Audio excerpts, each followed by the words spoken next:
Le déclic, c'est peut-être un sujet banal pour vous, mais en réalité, il est d'une importance fondamentale. Car c'est toujours à partir d'un déclic, effectivement, que nos trajectoires de vie prennent un tournant décisif. Que dis-je ? À bien réfléchir, c'est par le déclic que l'on acquiert de la maturité intellectuelle ou que l'on grandit spirituellement. On est donc tous plus ou moins concernés par le sujet. Surtout quand on regarde en arrière dans notre passé, là où l'on était inconscient et que l'on compare justement avec ce que nous sommes devenus aujourd'hui. Souvent, ce déclic est lié à un trauma positif, comme une rencontre décisive, une épreuve, un décès ou un accident. Mais il peut aussi se déclencher sans une cause apparente, révélant de surcroît le fait que c'est Allah et Allah seulement qui est derrière tout déclic, même si l'illusion nous porterait à penser que c'est le caractère traumatisant d'une situation qui sera à son origine. Nous vivons certes dans un monde de cause à effet, et Allah se réserve le droit de respecter ou pas cette loi, que nous pouvons justement contourner par la foi. Car rappelons que le croyant a pour vocation de dévêtir le monde réel de son vêtement illusoire qui nous porte à croire qu'il y a justement du pouvoir dans la création. S'attarder sur la notion de déclic ne peut que nourrir notre humilité, car le déclic implique la levée du voile qui faisait notre aveuglement, et donc la libération de notre conscience. C'est en quelque sorte la marque de la fin d'une malédiction, fin sans laquelle aucune guidée n'est possible. Aucune prise de conscience ne peut être effective, ni aucune transformation positive. J'irai plus loin. Car si le déclic implique la levée des voiles qui s'accumulent sur notre cœur, alors la station de la certitude, le yaqin, n'est-elle pas une question aussi de déclic quand nous parvenons justement à sentir une entrave qui nous empêche de palper le divin ? Entrave que nous sentons quant à elle bel et bien. Entrave que nous sentons quant à elle.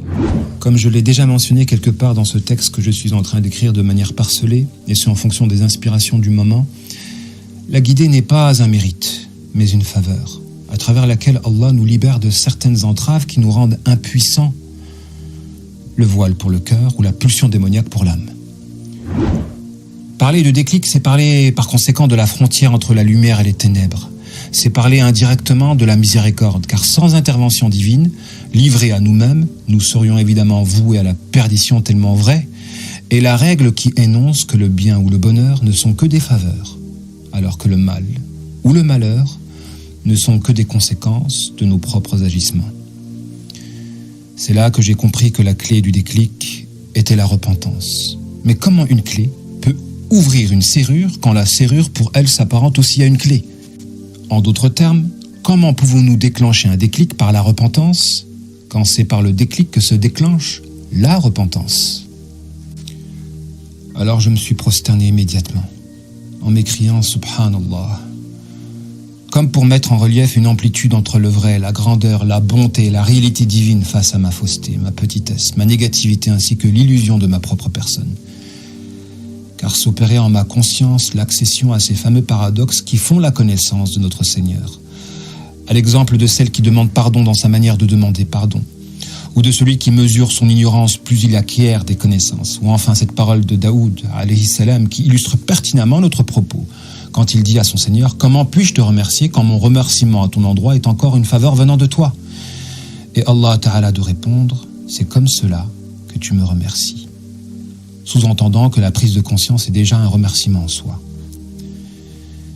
Si toute connaissance à travers laquelle le cœur parvient à voir la réalité, moyennant la levée du voile, des illusions, et que s'engendre une transformation positive qui n'est pas sans privilège, est-ce que celui qui constate son ignorance, plus il apprend, sera pourvu, doté, gratifié de ce qu'il constate avoir perdu, consécutivement à l'augmentation de ses connaissances, à savoir la science elle-même, la vraie.